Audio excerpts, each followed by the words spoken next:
दसऱ्याला सोनं घ्या सोन्यासारखे राहा असं म्हणलं जातं, परंतु सोन्याऐवजी आपट्याची पाने का बरं दिली जातात? पुराणानुसार ऋषी वरतंतूंकडे कौत्स नावाचा मुलगा शिक्षा घेत होता. गुरुदक्षिणा म्हणून जेव्हा कौत्साने आपल्या ऋषींना विचारले तेव्हा ऋषी म्हणाले, मला काही नको. परंतु कौत्साच्या आग्रहामुळे ऋषी सहज म्हणाले, 14 कोटी सुवर्णमुद्रा. ऋषींची ही मागणी पूर्ण करण्यासाठी जेव्हा कौत्स आपला राजा रघुराजांकडे गेला तेव्हा त्यांच्याकडे तेवढ्या सुवर्णमुद्रा उपलब्ध नव्हत्या. परंतु रघुराजांनी साक्षात कुबेरदेवाची प्रार्थना केली आणि त्यांच्याकडून मदत मागितली. तेव्हा कुबेरदेवांनी आपल्या राजावर चक्क सोन्याचा पाऊस केला आणि सर्व मुद्रा कौत्साला देऊन टाकल्या.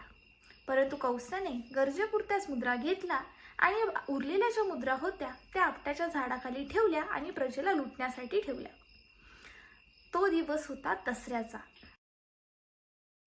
तुम्हाला माहिती आहे का, राक्षस महिषासुराने स्वर्गावर आणि पृथ्वीवर अत्याचार केला. त्याचा पराभव करण्यासाठी श्रीदेवी दुर्गेची निर्मिती झाली. तिने 9 दिवस राक्षसासोबत युद्ध केले आणि 10व्या दिवशी राक्षसाचा पराभव झाला आणि त्यामुळे देवीचा हा विजय दसरा या दिवशी साजरा केला जातो. तुम्हाला माहिती आहे का, घरोघरी दसऱ्या दिवशी अवजारे शस्त्रे का पूजली जातात?